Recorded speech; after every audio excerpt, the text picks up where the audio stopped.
Nigeria is once again caught in the middle of serious security concerns as news breaks that Sheikh Khalifa Adobero, a prominent Islamic cleric based in Zaria, has been arrested by the Department of State Services over allegations linking him to a coup plot against President Bola Tinubu. Many Nigerians are now asking if this could be the beginning of a larger crackdown on controversial clerics, with Sheikh Gumi potentially being next on the list.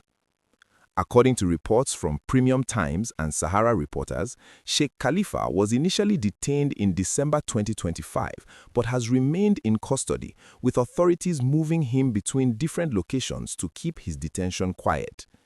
The DSS has reportedly accused the cleric of being involved in plans to destabilize the current government, though full details of these allegations have not been made public. What we know is that Sheikh Khalifa, who leads the Darika Islamiyya group in Zaria, Kaduna State, has been held for weeks without being formally charged, and his legal team has raised concerns about the lack of transparency surrounding his detention. The timing of this arrest is particularly interesting because it comes at a moment when the Nigerian government is facing criticism from multiple fronts about security, economic hardship, and governance. Some analysts believe that the government may be working to prevent any form of organized dissent that could threaten the stability of President Tinubu's administration. The mention of a coup plot is extremely serious in Nigerian politics, given the country's history with military coups and the constant undercurrent of political tension that exists between different regions and religious groups. Now, here is where things get even more interesting. The headline that has been circulating asks if Sheikh Gumi could be arrested next, and this is not just random speculation. Sheikh is one of the most controversial Islamic scholars in Nigeria today. He has been vocal about his views on banditry in the north, often advocating for dialogue with bandits and kidnappers rather than military action. His stance has earned him both supporters and critics, with some Nigerians accusing him of being sympathetic to criminals, while others see him as someone trying to find peaceful solutions to the region's insecurity challenges. Gumi has also made statements that have put him at odds with the government, including his criticism of military operations and his calls for amnesty for bandits, which many Nigerians find deeply offensive given the countless lives lost to banditry and kidnapping. The question of whether Gumi could be arrested is not far-fetched. If the government is indeed cracking down on clerics it perceives as threats to national security, someone like Gumi, with his public profile and controversial positions, could easily find himself in the crosshairs.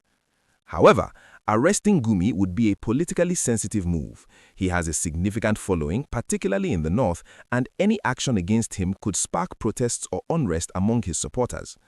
The government would have to weigh the potential backlash against the perceived need to maintain control and prevent dissent. What makes this entire situation more complex is the broader context of how Nigeria handles dissent and free speech. Over the years, we have seen journalists, activists, and even ordinary citizens detained for criticizing the government or expressing views that authorities consider dangerous. If Sheikh Khalifa's arrest is part of a pattern, it raises serious questions about the limits of free expression in Nigeria and whether religious leaders should be allowed to speak freely even when their views are controversial or unpopular.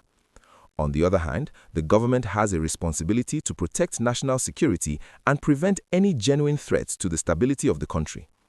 For many Nigerians watching this story unfold, the key concern is whether these arrests are based on credible evidence or if they are part of a strategy to silence critics and consolidate power.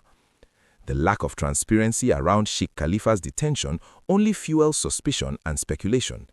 If the government has solid evidence of a coup plot, it should make that evidence public and ensure that due process is followed.